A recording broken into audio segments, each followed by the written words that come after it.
और साथ ही साथ निरोगी काया के लिए खीर का खास प्रयोग बस हम आपको आगे बताएंगे, पर उससे पहले हम आपको बता देते हैं कि आज का दिन कैसा रहेगा आपके लिए।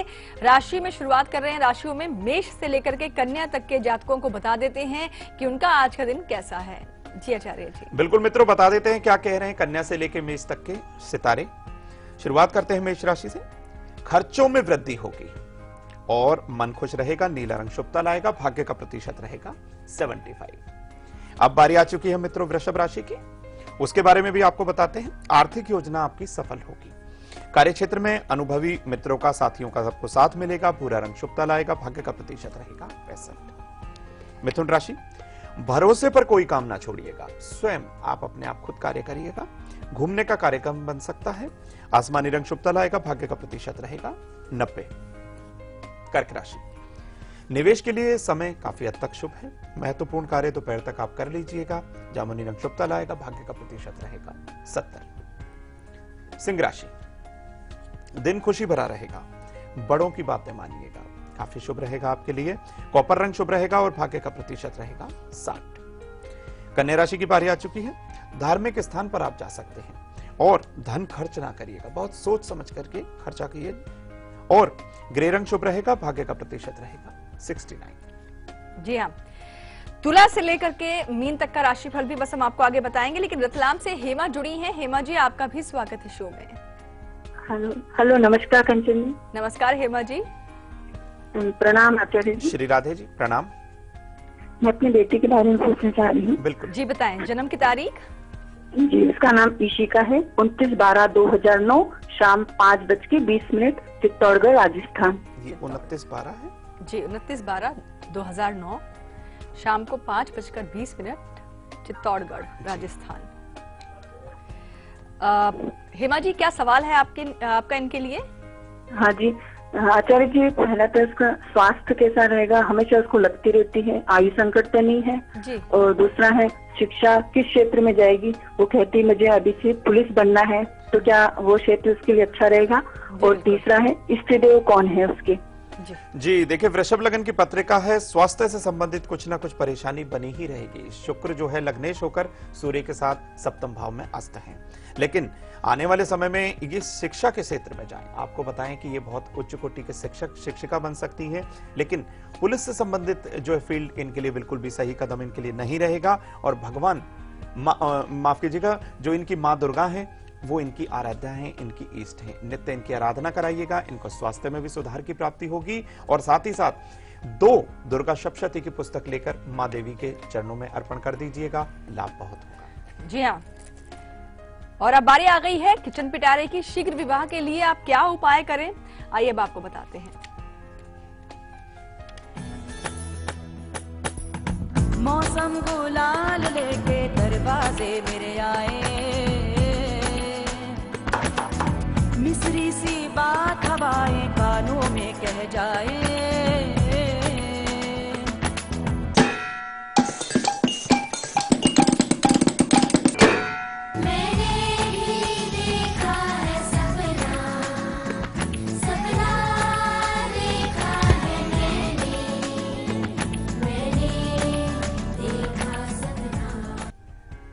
मित्रों, आज किचन पिटारे में ऐसा क्या खास छुपा हुआ है जो आपकी शादी की समस्या को हल कर सकता है, आज आपको बताते हैं। इस किचन पिटारे में जो छुपा हुआ है वह है साबुत चावल। तो आपको जानकारी भी देते हैं और क्या विधि रहेगी ये भी आपको बता देते हैं। मित्रों, चावल में प्रोटीन, विटामिन और खनिज जो है भरपूर मात्रा में पाए जाते हैं। साथ ही साथ चावल तीसरी सबसे ज्यादा उगाई जाने वाली फसल है। कई देशों के अंदर आपको बता दें, चावल जो है मुख्य रूप से भोजन में अपनाया जाता है। चंद्रमा, आज आपको पता है शरद पूर्णिमा का पर्व है और चंद्र ग्रह से चावल का सीधा सीधा संबंध है। तो आपकी शादी की समस्या जो काफी हद तक आप परेशान हो गए थे उसको लेकर, आज वो बिल्कुल दूर हो जाएगी। लेकिन आपको करना क्या है, विधि क्या है, किस तरीके का उपाय अपनाना है, ये आप जान लीजिए। शादी के बिल्कुल योग बनने लगेंगे। 3 मुट्ठी आप साबुत चावल लीजिएगा, इसमें कोई खंडित चावल ना हो, इस चीज का ध्यान रखिए। उसमें 1 चम्मच पिसी हुई आप शुद्ध हल्दी मिला लीजिएगा। हल्दी का भी आपको ध्यान रखना है मित्रों, हल्दी में भी आजकल मिलावट हो जाती है, उस चीज का आप ध्यान रखिएगा। अपने इष्ट का ध्यान करिएगा। ये चावल दाएं हाथ से भगवान शिवलिंग पर आप चढ़ा दीजिएगा। ये आप आज ही के दिन करिएगा। और हो सके तो घर के बड़े बुजुर्ग ये उपाय करें तो लाभ जो है बहुत त्वरित दिखाई देगा। आपकी शादी की समस्या का जो विघ्न काफी समय से बना हुआ था, भगवान श्री हरि की कृपा से वो बिल्कुल हट जाएगा और आपकी शादी जो है बहुत ही अच्छे परिवार के अंदर होगी। बिल्कुल। और अब हम बात करेंगे त्रिपुरा से, हमारे साथ प्रतिमा जुड़ी हैं। जी, आपका स्वागत है शो में। कंचन जी नमस्कार। आचार्य जी नमस्कार। श्री राधे। श्री राधे। मैं मेरे बच्चे की जानना चाहता हूँ। अच्छा, बताएं जन्म की तारीख। जन्म की तारीख 2009 6 में 6 में दोपहर 2:10। अच्छा, और ये जो सन बताया था एक बार फिर से बताएं। 2009 What time? 6 में 6 में 6 2009 और दोपहर के 2:10। 2:10। जी, और स्थान? स्थान अगरतला, त्रिपुरा के राजधानी अगरतला। जी, अगरतला। तो ये सवाल किनके लिए है? मेरे बेटे के लिए। बेटी के लिए है। जी, क्या सवाल हैं आपके? उसका पढ़ाई कैसा होगा और उसके इष्ट देवता कौन है जी, और उसका भाग्य कैसा रहेगा? बिल्कुल।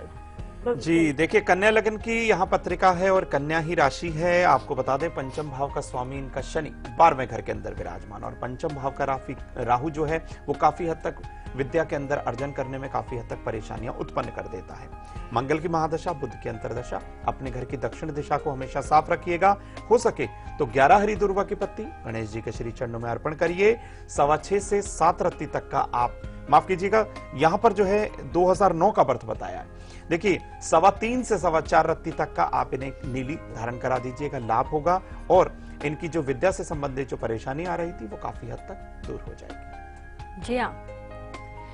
और चलिए अब आपको बताते हैं कि मन की मजबूती के लिए तो आपको क्या खास उपाय करने हैं, ये आपने जान लिए। अपने इच्छा जो है, आपके मन में दबी हुई इच्छा को कैसे आप पूरा कर सकते हैं आज की तारीख में, ये भी आपने उपाय में जाना। लेकिन निरोगी काया तो प्रथम सुख माना गया है, इसे हासिल करने के लिए आज के दिन क्या प्रयोग आप अपनाएं, आइए अब आपको बताते हैं। जी आचार्य जी। बिल्कुल मित्रों, कहा जाता है पहला सुख निरोगी काया, और निरोगी काया की प्राप्ति के लिए आपको आज ये उपाय जो है अपनाना ही होगा। इसके निमित्त आप 1.25 लीटर गाय का दूध लीजिएगा, साबुत चावल और मिश्री डालकर आप खीर तैयार करिएगा। ये पूर्व दिशा या उत्तर दिशा की तरफ आप मुख करिएगा जब भी आप खीर बनाएं। अपने आराध्य का, जिनको भी आप मानते हैं, जो आपके इष्ट हैं, आपके आराध्य हैं, उनका आप ध्यान करिएगा। ये खीर जब तैयार हो जाए तो एक शुद्ध पात्र के अंदर रखकर चांद की रोशनी में आप रख दीजिएगा। जब आप चांद की रोशनी में इसको रख देंगे तो एक दिया उसी समय इस खीर के पास जो है आप प्रज्वलित कर दीजिएगा। ओम सोमाय नमः इस मंत्र को 11 बार बोलिएगा। सुबह इस खीर का आप नित्य सभी लोग जो हैं वो सेवन करना आरंभ कर दीजिएगा। खीर ज्यादा भी आप बना सकते हैं, लेकिन एक परिवार के लिए 1.25 लीटर दूध की खीर हमें ऐसा प्रतीत होता है काफी रहेगी। इसको आप प्रसाद के रूप में ग्रहण करिएगा, और जब आप इसको प्रसाद के रूप में ग्रहण करेंगे तो प्रथम दाएं हाथ के अंदर ही आप रखकर इस खीर का सेवन करिएगा। लाभ भी होगा और आपके शरीर के रोग बिल्कुल दूर हो जाएंगे। बिल्कुल। आगे हम बताएंगे राशिफल तुला से लेकर के मीन तक का भी, लेकिन मुंबई से हमारे साथ पुष्पा जुड़ी हैं। पुष्पा जी, आपका स्वागत है शो में। नमस्ते मैडम। नमस्कार। नमस्ते मैडम। पुष्पा जी, टीवी का वॉल्यूम बंद कर लीजिए आप। हाँ जी। नमस्ते आचार्य जी। श्री राधे, प्रणाम। हाँ, मेरे बेटे के बारे में पूछना है जी। जन्म की तारीख? उसका 2/10/2001। जी। समय? समय उसका सुबह का 4:45 बजे। 4:45 बजे। और स्थान? हेलो, जन्म का स्थान बताएं आप। मुलुन, मुंबई में। मुलुन, मुंबई से। जी। हाँ, उसका पढ़ाई कैसा रहेगा? और अभी वो 10वीं में पढ़ता है, तो आगे क्या, मतलब कौन सा फ्यूचर में जाना चाहिए उसने? जी बिल्कुल। आवाज हो जाती। जी देखिए, सिंह लगन की पत्रिका आपको बता दें ये एक्टिंग के क्षेत्र में जा सकते हैं, काफी लाभ मिलेगा। और बुध की महादशा और केतु की अंतरदशा, आने वाला समय इनके लिए काफी लाभप्रद भी रहे। इसके निमित्त शनिदेव के निमित्त आप पूजा अर्चना जरूर करिएगा। सरसों के तेल का एक दीपक शनिदेव के निमित्त दान करिए। मजदूर लोगों को हो सके तो घर का भोजन इनके हाथ से अवश्य बंटवाइएगा। जी हाँ। नांदेड़ से रानी जुड़ी हैं। रानी जी, आपका भी स्वागत है शो में। रानी जी, आप तक हमारी आवाज पहुंच रही है? हाँ हाँ पहुंच रही है। मैं नांदेड़ से जी। हाँ पहुंच रही है और मैं नांदेड़ से बात कर रही हूँ। मेरा जन्म 12 अगस्त 1980 का है 12 और मैं अगस्त 80। अपने को अच्छा मौका, सब घर में सुख शांति के लिए इतना बताना चाहिए। देखिए 12 अगस्त 1980 जन्म का समय और स्थान भी बताइए। रानी जी, अगर मैं आपके घर में होती सबसे पहले टीवी का वॉल्यूम बंद कर देती। आप सब क्यों नहीं करते हैं ऐसा? क्योंकि आपके देखिए अभी भी टीवी के अभी लिखा हुआ दिख रहा है कि जब भी बात करें तो टीवी का वॉल्यूम बंद कर लिया कीजिए। फिर भी आप ऐसा करते हैं सभी। चलिए कोई बात नहीं, आपने जन्म की तारीख बताई है लेकिन समय और स्थान नहीं बताया है हमें। समय मुझे शाम का समय है। एक काम करते हैं, चंद्र कुंडली का सहारा लिया जाता है जन्म और का स्थान पूछ सकते हैं। स्थान बताएं आप। नांदेड़। नांदेड़। अच्छा, आप प्रश्न पूछें। घर में सुख शांति नहीं रहती है। जी। बिल्कुल बता देते हैं कि नांदेड़ का स्थान आपने बताया और चंद्र कुंडली के हिसाब से हम आपको बताने का भरसक प्रयत्न करते हैं। देखिए यहाँ पर चंद्रमा और बृहस्पति की युति है, सिंह राशि है और राशि पर इस समय राहु का गोचर। हर तरीके से परिवार के अंदर कलह कलेश हो सकता है या फिर हो सकता है घर के अंदर अन्न और धन की बिल्कुल बरकत ना हो। इसके निमित्त आप एक आटे का दिया बनाइएगा, उसमें कपूर भर लीजिएगा। जो व्यक्ति विशेष आपके घर के अंदर ज्यादा परेशान है, इस दिए को लेकर उसके सर पर से 7 बार आप उल्टा मारिएगा। पीपल के वृक्ष के नीचे जाइएगा, इस दिए में रखे कपूर को आप प्रज्वलित कर दीजिएगा। मात्र इतना सा उपाय करिएगा और हो सके तो 6:30 से 7:30 रात्रि तक का आप एक गोमेद बीसा यंत्र धारण करिएगा, लाभ बहुत होगा। बिल्कुल। और अब हम जानेंगे तुला से लेकर के मीन तक का भी आज के दिन का हाल, उनका राशिफल। बिल्कुल मित्रों, बता देते हैं क्या कह रहे हैं तुला राशि के सितारे। दाम्पत्य जीवन सुख में रहेगा, कठिन निर्णय लेने पड़ सकते हैं, बादामी रंग शुभ तल आएगा और भाग्य का प्रतिशत रहेगा 65। वृश्चिक राशि, आमदनी के नए नए रास्ते खुलेंगे, भविष्य संबंधी योजनाएं काफी हद तक बेहतर बनेगी। मैरून रंग शुभ तल आएगा और भाग्य का प्रतिशत रहेगा 70। धनु राशि, गृह परिवर्तन की चिंता सताएगी, व्यापार में लेकिन लाभ अवश्य होगा। लाल रंग शुभ तल आएगा, भाग्य का प्रतिशत रहेगा 75 अर्थात 75। मकर राशि, अनजान व्यक्ति की बात में बिल्कुल ना आइएगा, गलती स्वीकार कर लीजिएगा। हरा रंग शुभ तल आएगा, भाग्य का प्रतिशत रहेगा 85।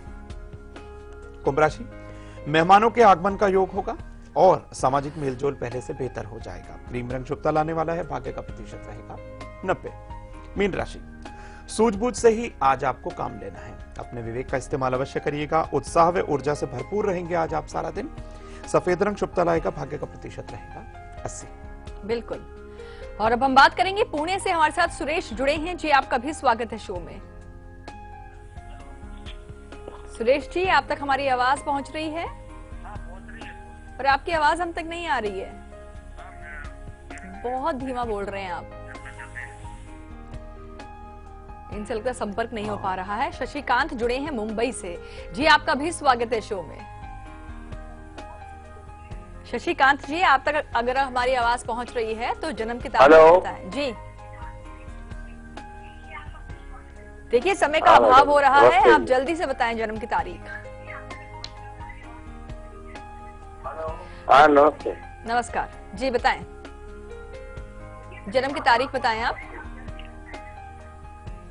इनसे भी संपर्क नहीं हो। जी, अगर आप लाइन पर हैं तो जल्दी से बताएं अपनी जन्म की तारीख। नहीं हो पाया संपर्क। ज्योति दिल्ली से हैं। ज्योति जी, आपका स्वागत है। उम्मीद करते हैं आपने टीवी का वॉल्यूम बंद किया होगा। जी, good morning ma'am. Very good morning. Radhe Radhe Acharya ji. Shri Radhe, प्रणाम।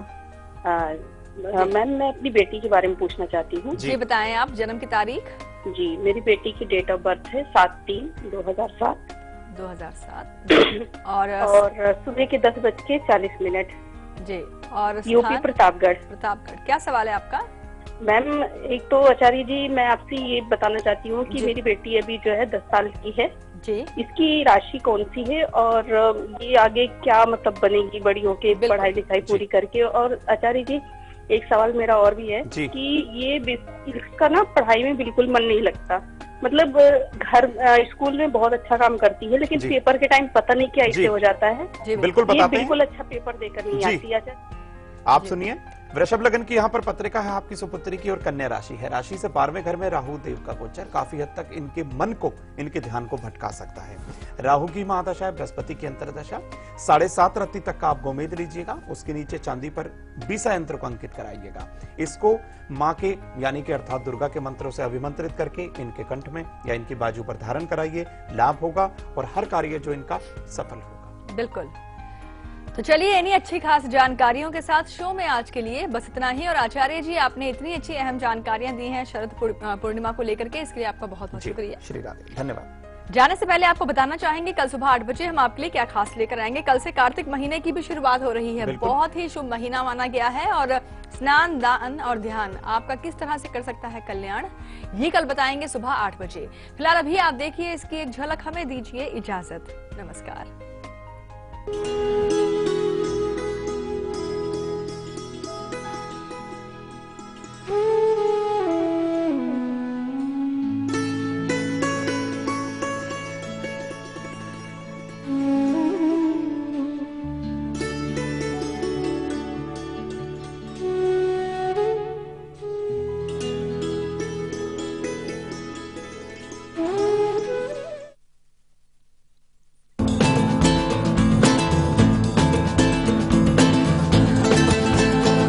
एक हसीना जो दीवाना बना है, काश वो मुझे मिल जाए। कोहिनूर। महाराजा लोगों की महाराजा पसंद।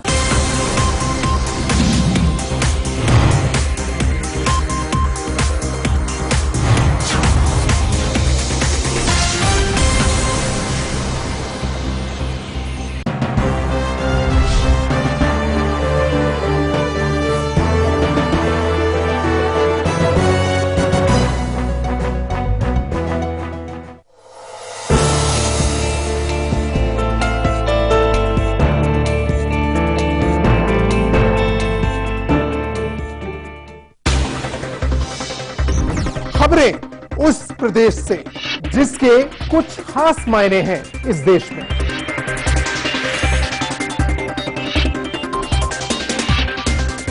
उत्तर प्रदेश के सवालों का हर उत्तर देखिए उत्तर प्रदेश लाइव, मेरे साथ सिर्फ लाइव इंडिया पर।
खबरें उस प्रदेश से जिसके कुछ खास मायने हैं इस देश में।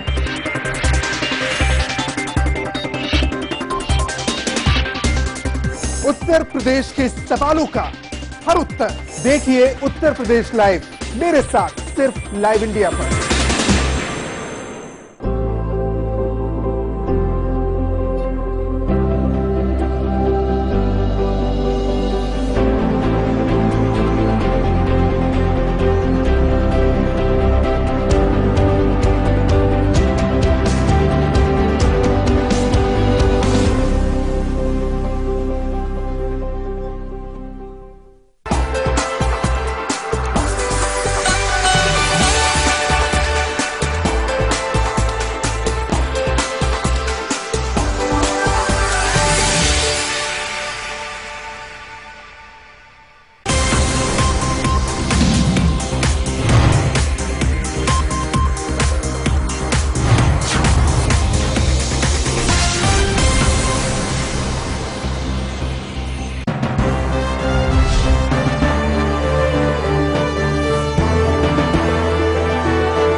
उस प्रदेश से जिसके कुछ खास मायने हैं इस देश में।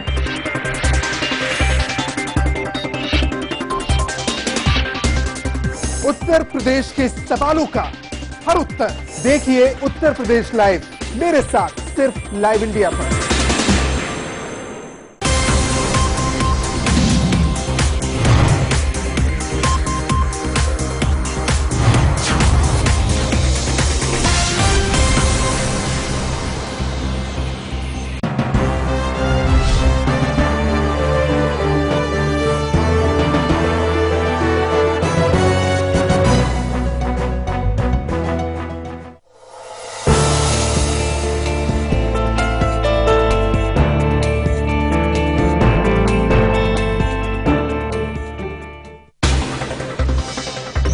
खबरें उस प्रदेश से जिसके कुछ खास मायने हैं इस देश में।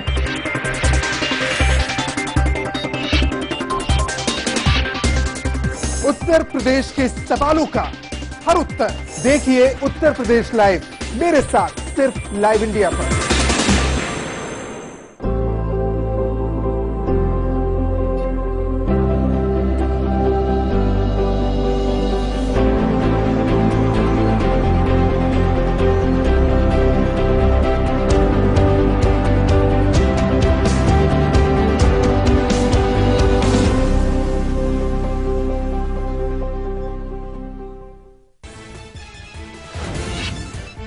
श्रीनगर के जकूरा में सशस्त्र सीमा बल के काफिले पर आतंकी हमले में एक जवान शहीद, 8 घायल। आतंकियों ने की करीब 50 राउंड फायरिंग। गोवा में आज से शुरू हो रहा है 8वां ब्रिक्स सम्मेलन। इस सम्मेलन में चीन, रूस, ब्राजील और दक्षिण अफ्रीका के राष्ट्रपति लेंगे हिस्सा। ब्रिक्स बैठक में भी छाया रहेगा आतंकवाद का मुद्दा। गिरफ्तारी के कुछ घंटों बाद ही नरेश बालियान को मिली जमानत। मारपीट के मामले में हुई थी गिरफ्तारी। दिल्ली के उत्तम नगर से आप विधायक हैं नरेश बालियान। दिल्ली के उप मुख्यमंत्री मनीष सिसोदिया से एसीबी ने 3 घंटे तक की पूछताछ। सिसोदिया का बयान, हम दिल्ली की जनता के लिए कर रहे हैं काम, कुछ लोगों को रास नहीं आ रहा। सपा प्रमुख मुलायम सिंह का बयान, बहुमत के बाद सपा विधानमंडल तय करेगा सीएम। मेरे परिवार में आज भी ऑल इज वेल, 3 पीढ़ियों से नहीं कोई विवाद, ना आगे होगा। डॉन दाऊद इब्राहिम ने पाकिस्तानी क्रिकेटर शाहिद अफरीदी को फोन पर दी धमकी। अफरीदी का दाऊद के समधी जावेद मियादाद से चल रहा है विवाद।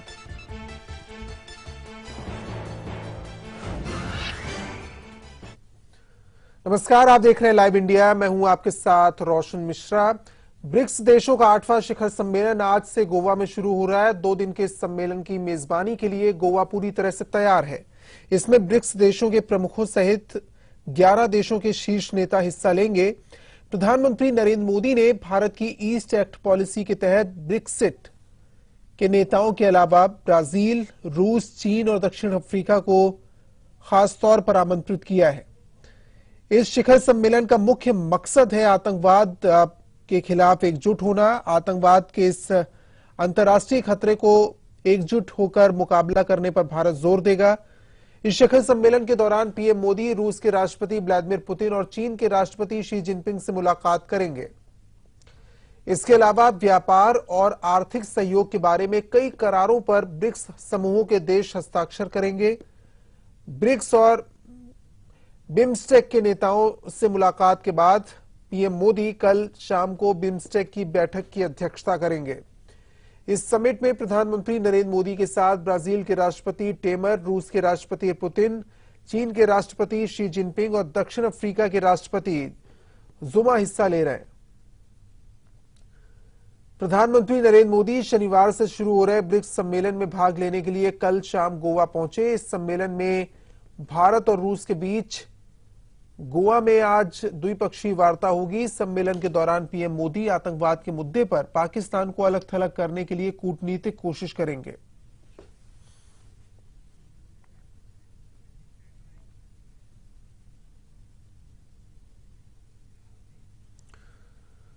लाइव इंडिया संवाददाता सुधाकर द्विवेदी जुड़े न्यूज रूम से इस पर ज्यादा बातचीत के लिए।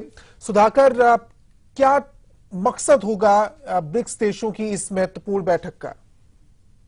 बड़ा जिस पे चर्चा होनी है, जो भारत के लिए बहुत ज्यादा इंपॉर्टेंट है, वो है भारत के प्रधानमंत्री और चीन के राष्ट्रपति की मुलाकात और रसिया के राष्ट्रपति से मुलाकात प्रधानमंत्री मोदी की। एक तरफ जो है वो रक्षा सौदों को, तमाम सारे सौदे हैं जिनको कि अंतिम रूप दिया जाना है, उन पर साइन होने हैं, उस पर फाइनल बातचीत होगी। और दूसरी तरफ पाकिस्तान की जो हरकतें हैं इस समय, उसको लेकर के चीन का जो स्टैंड रहा है उस पर भी भारत बातचीत करेगा। लेकिन इससे पहले का डेवलपमेंट ये रहा है कि जो नए राजदूत आए हैं इस समय भारत में, दिल्ली में है चीन के, उन्होंने एनएसए से भी बातचीत की है और जो हाई कमिश्नर हैं पाकिस्तान के अब्दुल बासित, उनसे भी बातचीत की है। बताया यह जा रहा है, जिस तरह खबरें आ रही हैं, कि पाकिस्तान इस कदर अब फंस चुका है कि उसने चीन से इस बात का आग्रह किया है कि आप भारत पे इस तरह का दबाव बनाइए, बातचीत उनसे करिए कि जिससे कि बॉर्डर पे जो टेंशन है वो कम किया जाए और बातचीत का कोई नया रास्ता निकाला जाए।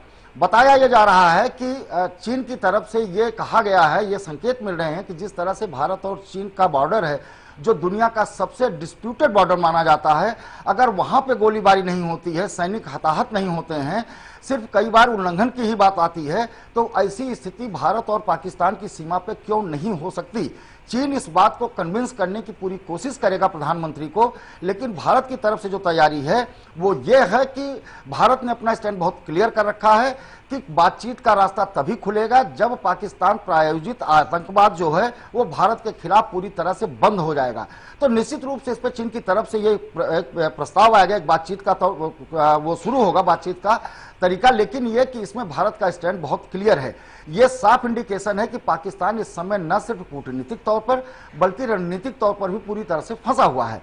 भारत की तरफ से जो इसके विशेषज्ञ हैं, जिन लोगों ने ब्रिक्स बैठक के पहले नरेंद्र मोदी के साथ बैठक की है, अलग अलग बैठकें हुई हैं, उसमें यह बात सामने आई है कि चीन को यह बताया जाए कि आपके कई हजार करोड़ अरब, बल्कि कई हजार अरब रुपए के जो प्रोजेक्ट चल रहे हैं पाकिस्तान में, वो अगर पाकिस्तान इसी राह पे चलता रहा तो वो प्रभावित हो सकते हैं। इंडिकेशन ये है कि अगर आपने बहुत खुल करके उसका सपोर्ट किया, जिस तरह से उन्होंने, जैसे मोहम्मद के आतंकी को लेकर के उसको ब्लैकलिस्ट में डालने के नाम पर उन्होंने तकनीकी चीजें बताई थी और बाद में कहा था कि समय भी ठीक नहीं है उसके खिलाफ कोई कार्रवाई करने का, पाकिस्तान के साथ खड़े थे।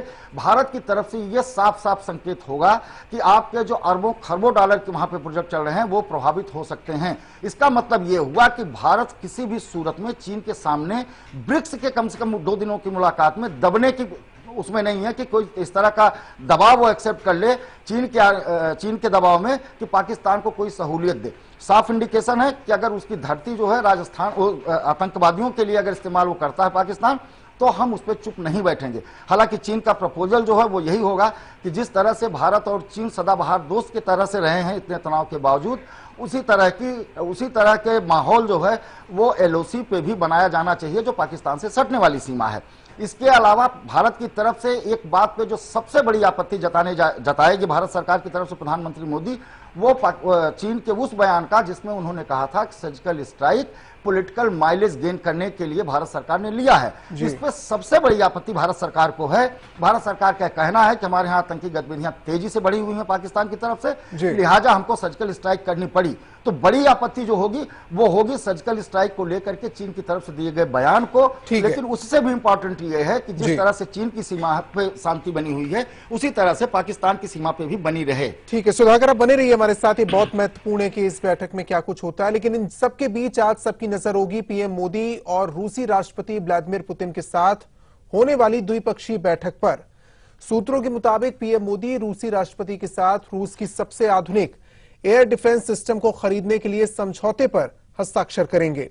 सूत्रों के मुताबिक भारत करीब 39,000 करोड़ की लागत से 5S400 Triumph air defence missile system खरीदने के लिए समझौते पर हस्ताक्षर करेगा। यह बहुत महत्वपूर्ण है। गोवा में शनिवार को ब्रिक्स सम्मेलन से इतर रूसी राष्ट्रपति पुतिन और पीएम मोदी की मुलाकात होगी। रूस की सबसे